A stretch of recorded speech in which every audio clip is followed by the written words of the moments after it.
Ngantuk. Jikalau helai tandanya santai, aduhai badai di tepi pantai, sambil bersantai membakar sate, pakai kecap yang dicampur petai, enak terbuai di belai-belai, aduhai sama cewek yang bohai, aku terkulai dia semampai, semeter tak sampai. Oh. Assalamualaikum warahmatullahi wabarakatuh. Halo teman-teman, apa kabar semuanya? Tentunya teman-teman pada sehat walafiat, dipanjangkan umurnya, diberikan rezeki yang meluas, dimudahkan segala urusan dunia dan akhirat. Sebelum menonton video ini, aku berharap pada teman-teman untuk kiranya mau membantu channel ini berkembang dengan doanya serta klik tombol like, subscribe, serta tanda lonceng. Terima kasih banyak yang mau bergabung di Hikmah Channel ini. Semoga rezekinya melimpah dan panjang umur. Semoga bermanfaat isi di video ini untuk kita semua. Simak dan tonton video ini sampai habis. Terima kasih. Kali ini Hikmah Channel akan menyajikan sebuah pengertian ilmu makrifat. Sambungan video yang kemarin sudah diupload. Pengertian makrifat atau makrifatullah. Makrifat artinya mengetahui atau mengenal. Makrifat berarti juga pengetahuan. Objeknya adalah kebenaran. Al-Haq, baik dalam arti epistemologi ataupun dalam arti praktis. Makrifat al-Haq dalam arti teoritis berarti pengetahuan yang benar tentang realitas sesuatu menurut apa adanya, seperti bumi itu bulat dan beredar pada porosnya. Makrifat al-Haq dalam arti praktis, berarti memiliki pengetahuan yang benar tentang baik dan buruknya sesuatu perbuatan manusia. Pengetahuan yang akhir ini bukan sekedar untuk pengetahuan, tapi untuk diamalkan demi tercapainya kehidupan yang ideal bagi setiap manusia. Kaum Sufi membagi makrifat tentang Tuhan ke dalam 3 tingkatan. Tingkatan paling rendah adalah makrifat kaum awam. Tingkat kedua adalah makrifat para filosof dan teolog. Mereka mengetahui Tuhan berdasarkan pertimbangan atas kenyataan dunia empiris, bukan berdasarkan penyaksian langsung terhadapnya.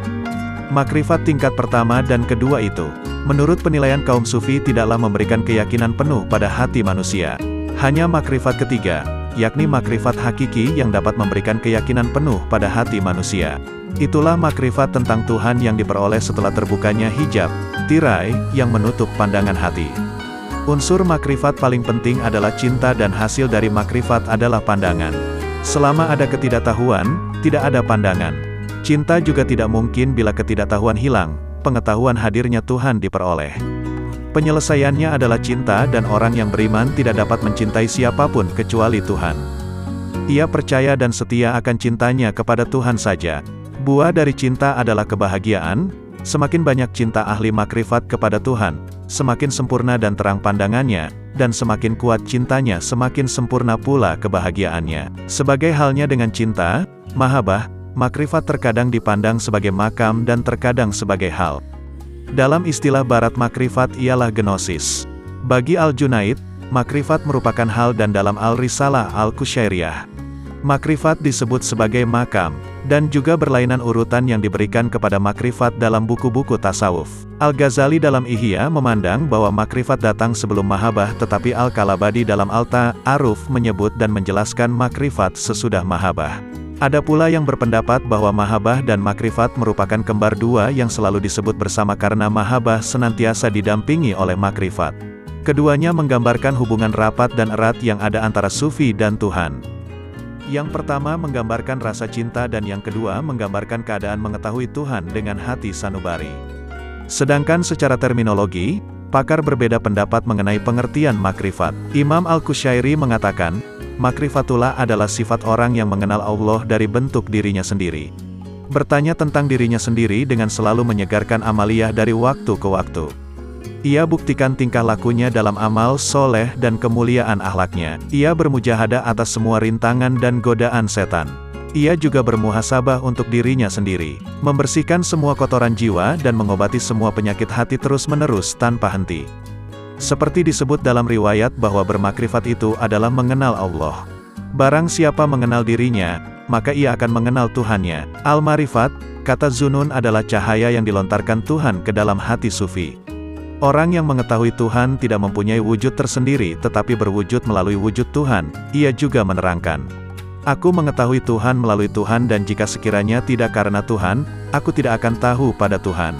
Bagi Al-Ghazali, Makrifat kepada Allah itu yang paling lezat dari segala sesuatu dan tidak ada yang lezat di atasnya lagi. Makrifat itu orang harus mengenal 4 perkara, yaitu mengenal dirinya, mengenal Tuhannya, mengenal dunia, serta mengenal akhirat. Sedangkan ketika sahabat Rasulullah, Abu Bakar As-Siddiq ditanya mengenai makrifat yang ada pada dirinya, ia berkata, sangat mustahil makrifat datang bukan karena pertolongan Allah. Ia mengatakan bahwa makrifat tidak akan ditemukan pada panca indera manusia, tidak ada ukuran. Makrifat itu dekat tetapi jauh, jauh tetapi dekat. Tidak dapat diucapkan dan dinyatakan. Di bawahnya ada sesuatu dialah, Allah. Zat yang maha kuasa atas segala sesuatu, tiada sesuatu yang dapat menyamainya. Dialah zat yang suci Allah Azza wa Jalla. Lain halnya dengan Ibnu Athaillah yang mengatakan bahwa makrifat itu artinya bisa diperluas menjadi cara mengetahui dan mengenal Allah melalui tanda kekuasaannya yang berupa makhluk ciptaannya. Sebab dengan hanya memperhatikan tanda-tanda kekuasaannya kita bisa mengetahui akan keberadaan dan kekuasaan Allah. Makrifat atau gnostik dalam Ensiklopedia Nasional Indonesia diartikan sebagai suatu aliran keagamaan yang mengutamakan pengetahuan religius. Gnosis, bahasa Yunani, ini merupakan pengetahuan tentang dunia esoteris dan hanya dimiliki oleh beberapa orang saja. Mengenai kehidupan rohani yang lebih tinggi dan mengenai kebenaran filosofis untuk dicapai oleh sekelompok elit yang memiliki pengetahuan dan iman yang dalam.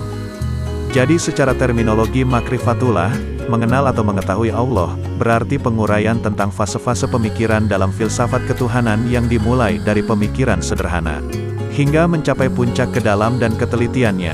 Sama halnya pada setiap studi ilmiah yang ditempuh manusia, beranjak dari kemudahan lagi sederhana, kemudian berproses dalam ketelitian dan kecermatan sesuai kadar pemikiran dan akalnya. Tauhid sebagai landasan utama dalam bertasawuf, syariat sebagai jalan untuk mendekatkan diri kepada Tuhan dengan panduan Al-Quran dan Al-Hadis.